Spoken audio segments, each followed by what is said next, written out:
Hey, I'm Kerry Grinkmeyer. I'm the host of the Best of Us Investors YouTube channel, and I try to put out a video every day to share with you my knowledge and experience as a financial advisor. I retired in 2005.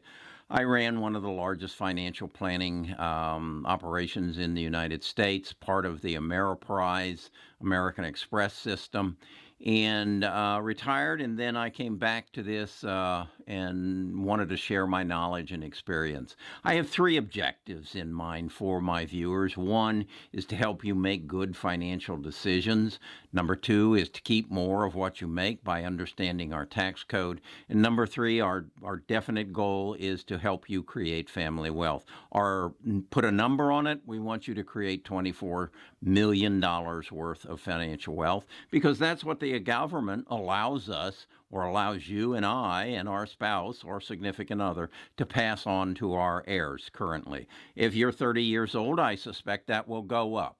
And if you're 65 or 76 like me, it's probably going to be around there when we pass away. So that's our goals. That's how, and I believe in life you need goals. You need to have a reason for what you're doing and a place you want to get, and then a plan to get there. So that's kind of how I run my YouTube channel. It's how I run my life.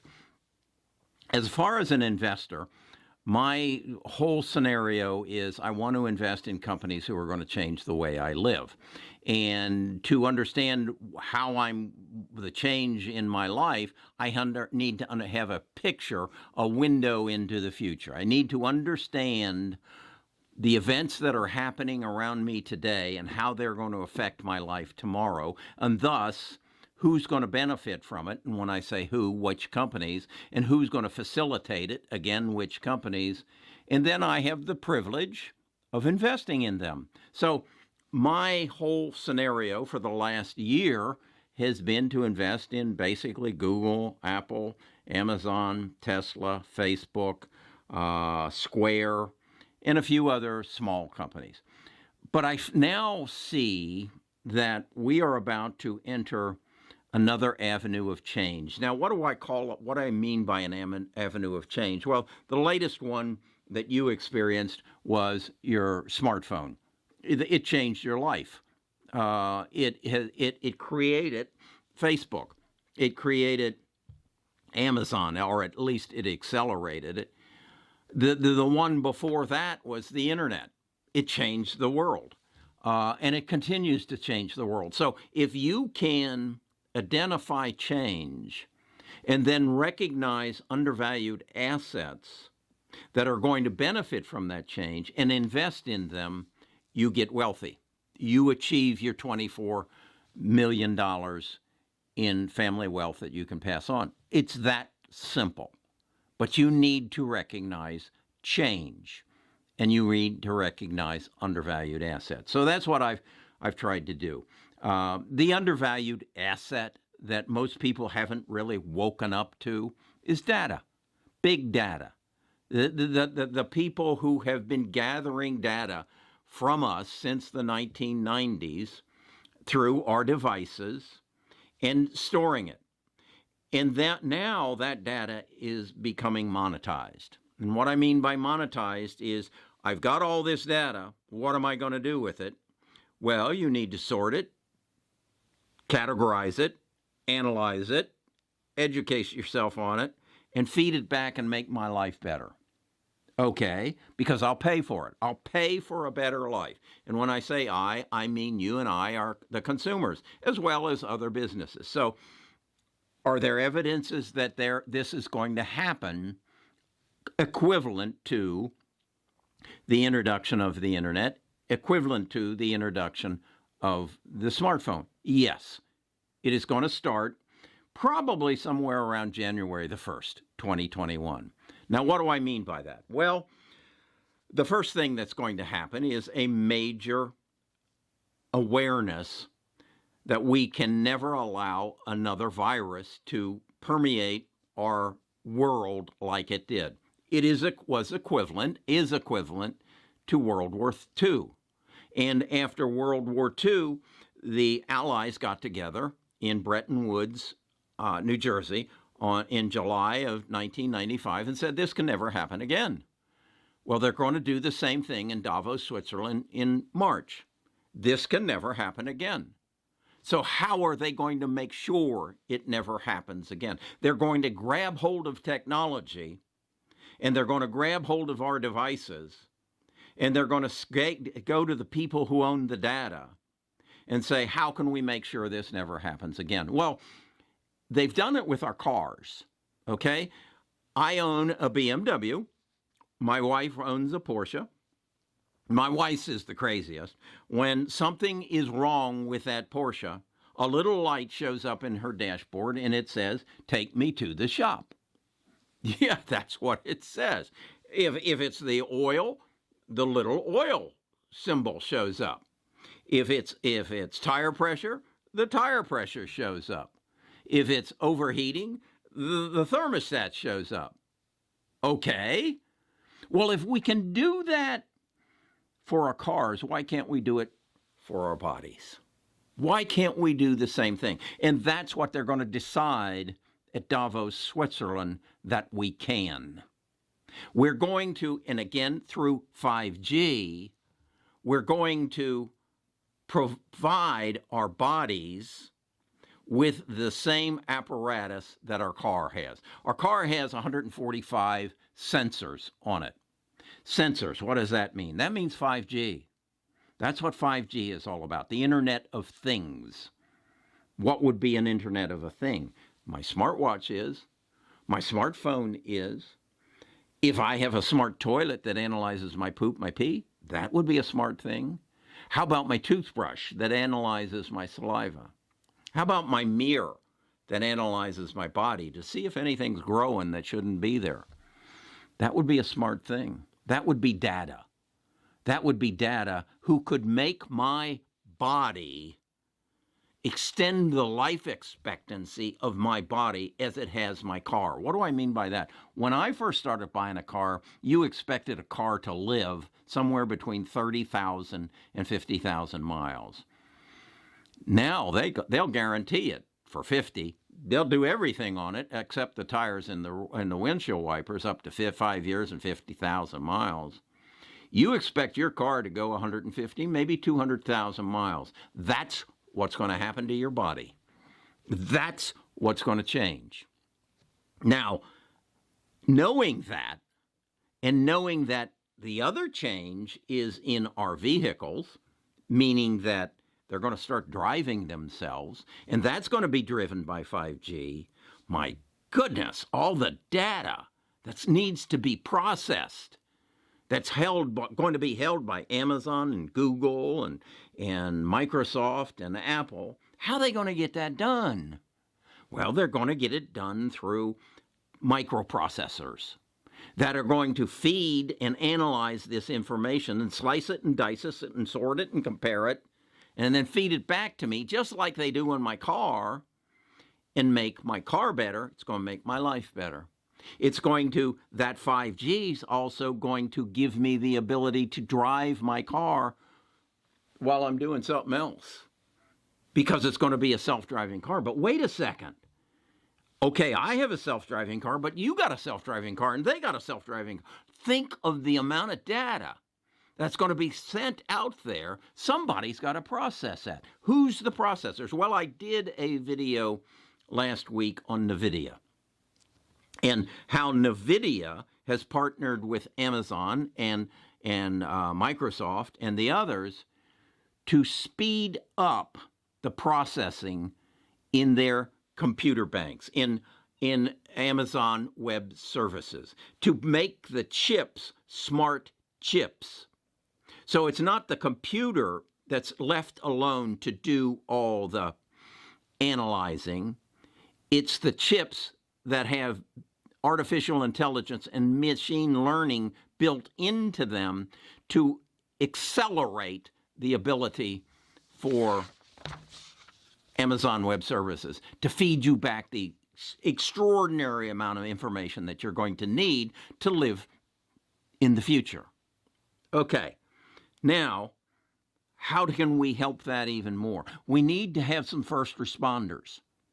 And that is to say, if we say that Amazon Web Services and Microsoft and their big computer banks where they hold the big data is the hospital, where everything is analyzed and sorted out and the answers are put back, we need some first responders because we're going to have all these devices, 5G devices in our refrigerator, our microwave, our dishwasher, our pantry, our smart toilet, our smart toothbrush, our smart mirror, all the smart things, our smart furnace, our smart water heat meter. All this is going to have to be processed and fed back to me. Well, luckily, there's a company by the name of ExLinux.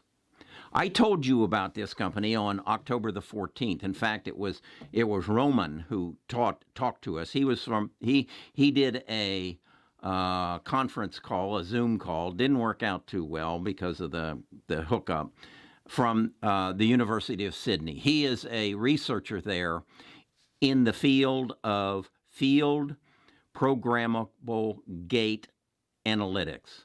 That's these chips that I'm talking about on all the Internet of Things that makes decisions and learns from the past data it's got. These are the first responders.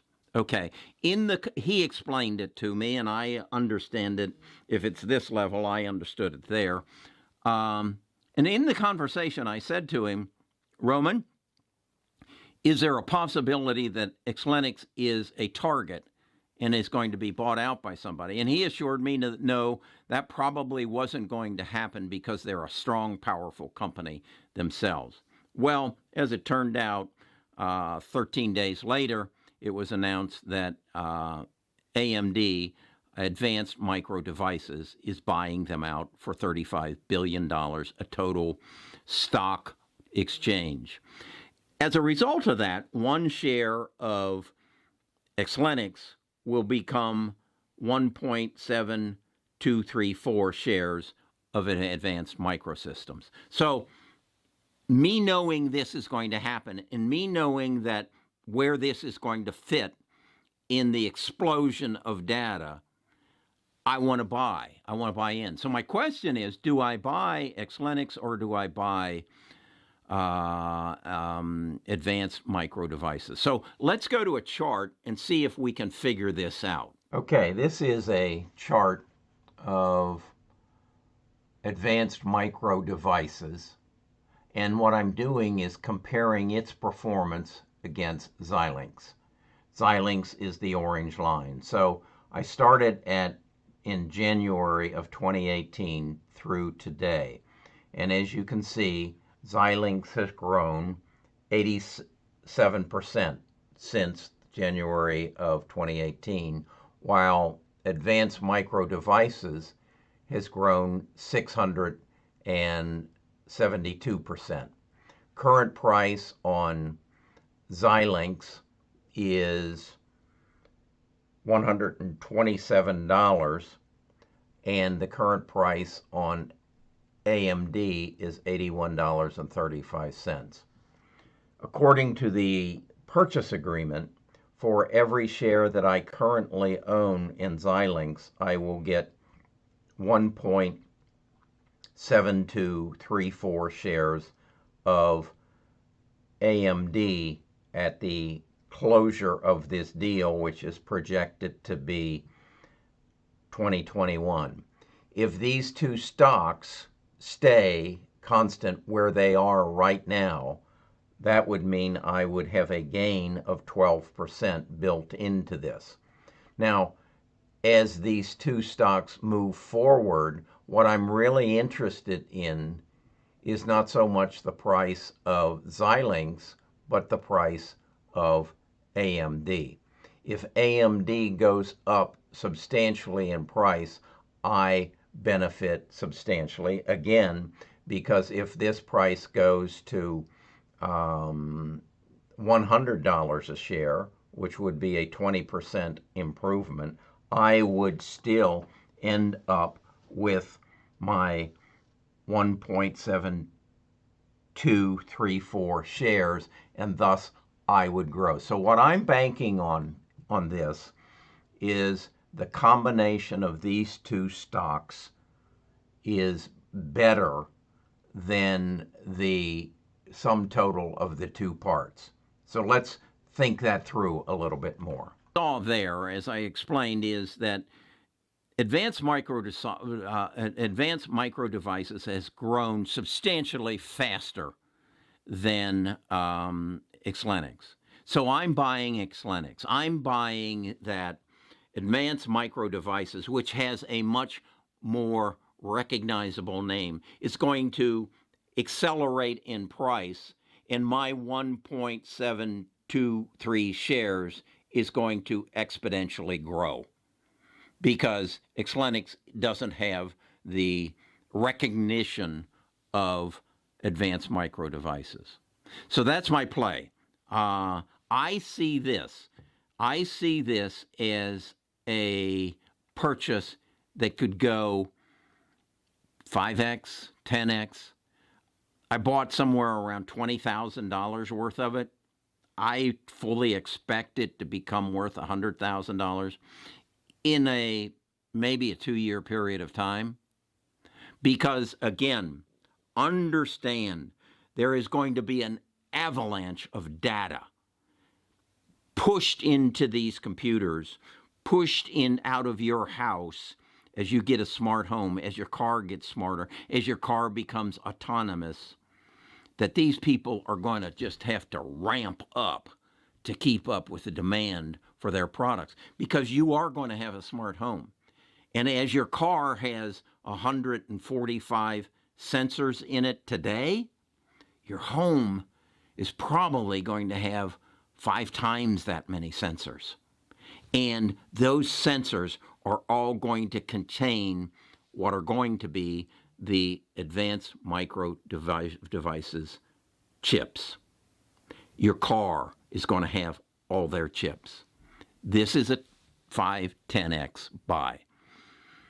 The other thing that they disclosed that they anticipate through the synergies and the savings by coming together, over the first 18 months, they're going to cut their expenses by $300 million.